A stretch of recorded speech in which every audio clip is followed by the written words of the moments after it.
TSB and FAA concluded the object seen by Swissair 127 was a weather balloon launched by the military at about the same time. These are not the kind of people who would be fooled by weather balloons, because these are fairly common experiences among airline pilots. It's really hard to mistake a weather balloon for much of anything else. These eerie sightings of UFOs are not isolated to the Northeast. In fact, sightings of UFOs by pilots have been reported across the country. On February 28, 1996, the skies over the Midwest are rocked by simultaneous reports of frightening airplane-like objects moving at incredible speeds. This case involves two commercial aircraft, Air Shuttle 5959 en route to Cleveland and Mesaba 3179, a Dash 8, heading from Detroit to Pellston, Michigan. This event was recorded by the Cleveland Tower. Cleveland Tower gets a report from an air shuttle flight coming out of Detroit that they've picked up a strange light very close to them. Nobody can figure out what the light is. Hey, Cleveland, Shuttle 5959. We see traffic out there 12 to 1 o'clock, lower altitude. Do you have one later? Air Shuttle 5959, that's a negative, sir. I don't have anything out in front of you. Can you get an estimate on an altitude on it? We're in between layers here. I'm just going to estimate 2,000 feet below us maybe, and sort of pulsating right about, I don't know, 10 miles down. Is that northwest of Detroit? Did you see that light? Yeah. Well, that's what I saw, a real bright white light, sometimes flickering underneath the cloud. Two reports from two separate aircraft, and both pilots described the same bright pulsating lights between the cloud layers. Cleveland Air Traffic Control questions if the light might be a landing beacon. Air Shuttle 5959, is that traffic that you saw earlier? Do you see him out there any longer? Air Shuttle 5959, that's permanent. I don't know if we'll get closer to it or what, but it looks like a rotating light around it, like a frisbee type thing that's going around it. Mesaba 3179, do you see the same thing? Sir, I saw it coming out of Detroit. I wondered, all I saw was just a couple real bright flashes of light, but it looked like it was underneath the cloud deck to me, maybe 10,000 feet. Well, would you think it might be like a reflection, maybe perhaps off a beacon that for some reason it's just one of those weird things, natural phenomena that you're getting a reflection? Because I got nothing out there. It's definitely a distinct whitish, well, it's looking a little red and greenish light sort of pulsating, and it is constant. It's not a beacon. The Cleveland Air Shuttle hangs a Huey, goes under the light, and now is looking at the light from underneath and says, absolutely not, Cleveland. We're seeing the light above us, probably at 5,000 feet. And Cleveland Air Shuttle 5959. Just to keep you advised, we're descending to 4,000 feet right now, and as we descended through 10,000 feet, that object is above us right now. It is not on the ground. It's about 10,000 feet. I'll tell you what, that is weird. If you're sitting there pulsating. I'm trying to do a little investigating as to what this might be, and if you would keep me advised on this. Okay, sir. I'm going to blink my lights at him and see if I can get any reaction on him. Mesaba 3179, when you flashed your lights, did you get any response? It appeared to, sir. Okay. A double pilot sighting caught on radio that you would never hear because the media never covered it. Coming up, another UFO double confirmation, this one involving an America West jetliner and NORAD. This guy definitely saw it run all the way down the side of the airplane. It's right out of the X-Files. And later, we'll analyze evidence of UFO sightings during NASA's Apollo moon missions.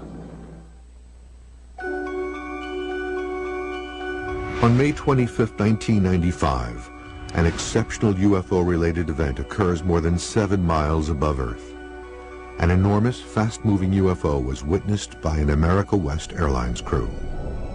What makes this incident a watershed in black box recordings is that it is one of the first on record to reportedly involve a government agency, NORAD, the government's watcher of the North American skies.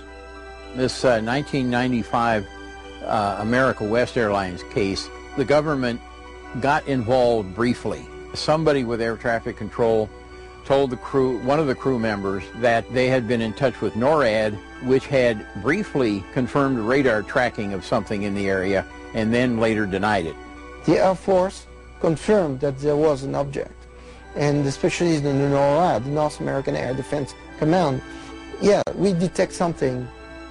America West Flight 564 is flying from Tampa, Florida to Las Vegas, Nevada.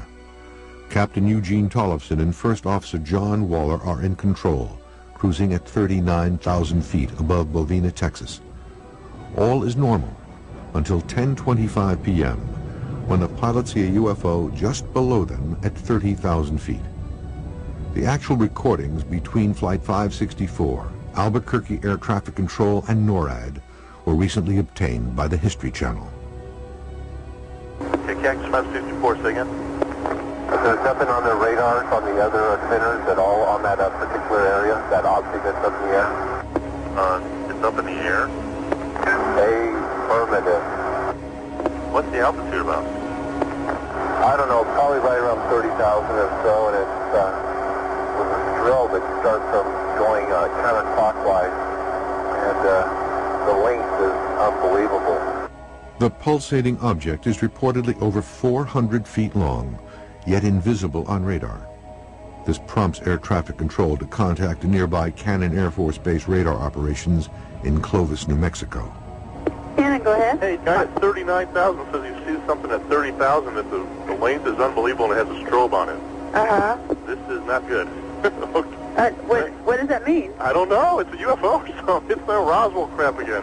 The crew that saw it described it as a long, thin object, cylindrical, with a series of lights down the side, blinking on and off in sequence. They saw a cigar-shaped object flying with strobing lights on a length of roughly 300 feet, which is quite big. Seconds later, an Air Force F-117A Nighthawk from the 49th Fighter Wing at Holloman Air Force Base is alerted by air traffic control. The stealth fighter sees something. Arcade 5, in the next 2 to 3 minutes, be looking off to your right side. If you see anything about 30,000 feet, one aircraft reported something. It wasn't a weather balloon or anything. It was a long, white-looking thing with a strobe on it. Let me know if you see anything out there. Yeah, your traffic off our left wing right now? I've got some passing off here at 9 o'clock and about 12 at 31 westbound. Okay, so we'll take something about a little lower than up just went off our left wing. The Nighthawk reports an object passing off its left wing. America West 564 has the same experience moments later.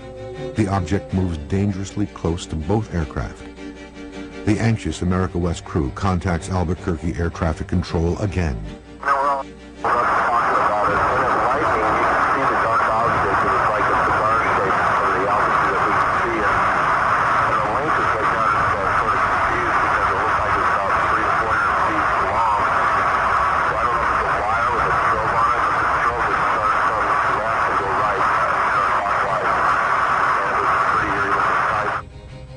The object suddenly disappears from Flight 564's view.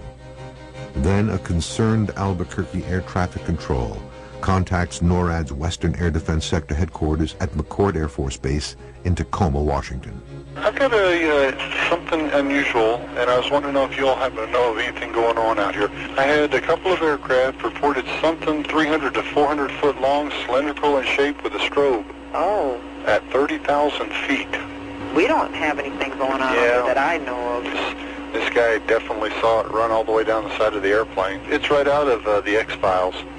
I mean, it's a definite UFO or something like that. But I mean, And y'all are serious about